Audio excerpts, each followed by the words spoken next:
Good evening. You're watching the Mello TV Evening News Brief. I'm Javon Thomas, and here are the top stories making headlines at this hour. Dr. the Most Honourable Andrew Holness sworn in for historic third term as Prime Minister. Toddler among 2 killed in drive-by shooting on Grenmeade Road, Kingston 20. And now the details. Dr. the Most Honourable Andrew Holness was sworn in today with taking the oath of allegiance and the oath of office to begin his third consecutive term as Prime Minister of Jamaica. I, Andrew Michael Holness, do solemnly, sincerely, and truly declare and affirm that I will be faithful and bear true allegiance to Jamaica, that I will uphold and defend the Constitution and the laws of Jamaica, and that I will conscientiously and impartially discharge my responsibilities to the people of Jamaica. The swearing-in ceremony, which was led by Governor General His Excellency the Most Honourable Sir Patrick Allen on the lawns of King's House, congratulates Prime Minister Dr. Holness on his appointment. And the first time in our history that the Jamaica Labour Party has secured more than 2 successive terms in leadership.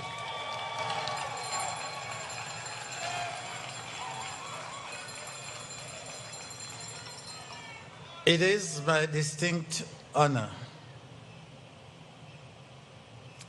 to extend congratulations to Dr. Holness, chosen once more by the people of Jamaica and endorsed by his parliamentary colleagues to provide leadership at a pivotal point in our nation's journey. Prime Minister Dr. Holness, in giving thanks, assured the country that he will continue to work to make Jamaica the place to live and raise families. We will eradicate absolute poverty. We will build an economy that provides opportunities for all. We will make Jamaica the safest society in the Caribbean. We will restore respect and values and raise a generation that chooses peace over violence, discipline over disorder, and love over hate. We will build a transformative education system that will produce a generation of confident and innovative problem solvers. We will make Jamaica the most efficient and least corrupt jurisdiction to do business. We will make Jamaica a socially just and equitable place. And we will claim our rightful place among the leading nations of the world. A 2-year-old boy and a 25-year-old man were killed in a drive-by shooting along Grenmeade Road, Kingston 20 last night. The toddler has been identified as Tajon Jackson of a Nannyville St. Andrew address, while the man is Kimarley Powell, otherwise called Beans, a businessman of Grenmeade Road. The commanding officer for the St. Andrew South Police Division, Senior Superintendent Damian Manderson, says Powell was sitting on a bench in his community with a group of persons when a motor car approached about 7 p.m. and the occupants opened gunfire. We're standing here along Grenmeade Road in Marvelly, where last night around about 7 p.m.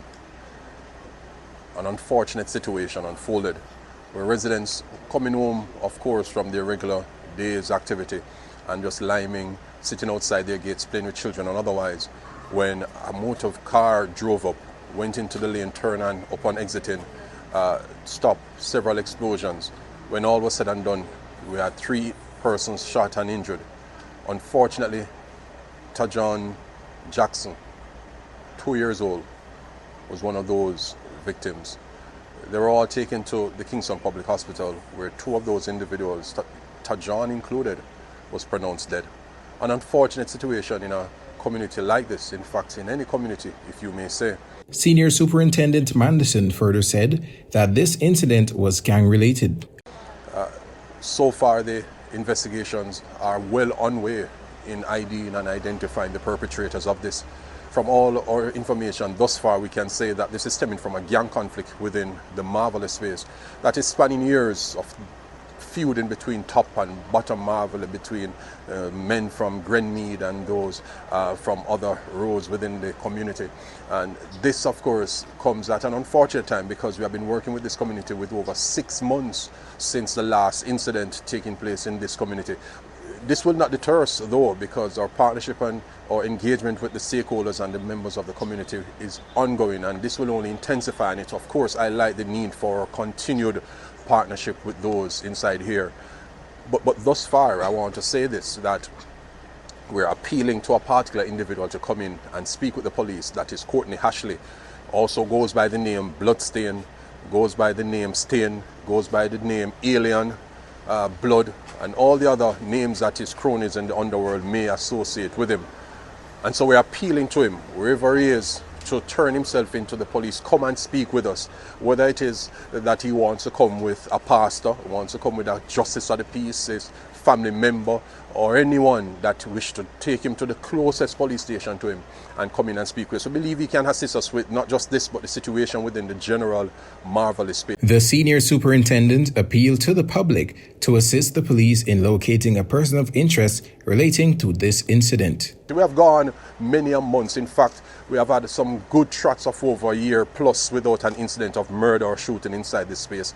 And we're envious of regaining such foothold again, where peace can reign within the Marvally community. And so we appeal to members of the public who may see, who may know of Ashley, to report his whereabouts to us. We're made to understand he goes by many other names, and he tend to walk around and tell people that he names something else when he's not. But we're going to show this picture on the here and ask anybody who knows this individual, who have seen him around, fail not to call our emergency line. And if you're failing to get through to those lines, my contact is 832-9082. That's 876-832-9082. We are adamant that this community will not be cowered or feared into by criminal elements, and that we are going to restore peace in the community, working with the community to ensure that our children, they can walk in peace, and that we do not have another Tajon Jackson, not here or anywhere else across the division. I look forward to the continued support, and we are reassuring our residents that we're here to stay to continue to work with you. We will bring you more on this developing story in subsequent newscasts. The Manchester Police made a series of significant seizures on yesterday, September 15. Commanding Officer of the Manchester Division, Superintendent Kerry Duncan, says police teams across the parish seized 2 prohibited weapons and several rounds of unauthorized ammunition. On Monday, September 15, 2025, about 12:30 p.m., members of the Manchester Operations Support Unit were out conducting patrol in the northern section of the parish when they saw and signaled a Toyota Mark X to stop. The driver disobeyed and sped off along the Battersea Main Road in the parish. The police later intercepted the vehicle and 2 men were found on board. The vehicle was searched in their presence, and 1 SSCY 9mm semi-automatic pistol loaded with 13 9mm cartridges was found. Both men were taken into custody for breaches of the Firearms Act. Later on that same evening, about 8:35 p.m., the police received additional information which led them back to the Battersea Road area. There they saw a group of about 4 men searching an area close to where the vehicle was intercepted earlier. The men, on seeing the police, ran off in different directions. The police team conducted a subsequent search, and a Taurus 9mm semi-automatic pistol loaded with 17 rounds of ammunition was also recovered. Superintendent Duncan further explained that the lawmen also arrested a robbery suspect and recovered a large sum of cash in a coordinated operation across multiple divisions. Earlier the same day, the Manchester Police received information about a robbery that was committed along Mountain View Avenue in Kingston. A detailed description of the getaway vehicle was also obtained. About 11:30 a.m., a vehicle fitting the description of the vehicle that was reported in Kingston was spotted along the Greenvale Main Road. The vehicle was intercepted. One man was found on board. The vehicle, as also the man, was thoroughly searched, and a large sum of money, including Jamaican and United States currency, was found on his person. The man was taken into custody pending further investigation in the alleged robbery. The recovery of these firearms brings us to a total of 21 firearms recovered in the division since the start of 2025 and over 1,000 rounds of ammunition. These interceptions and seizures brings into focus our strategic and deliberate policing activities throughout the parish. So I want to take this opportunity to say to the persons with criminal intentions who traverse the space in Manchester that as long as you are out there, we also will be out there. So the chances of us crossing path is very high, and the chance of you winning is very slim. From the Mello TV News Center, I'm Javon Thomas. Good evening.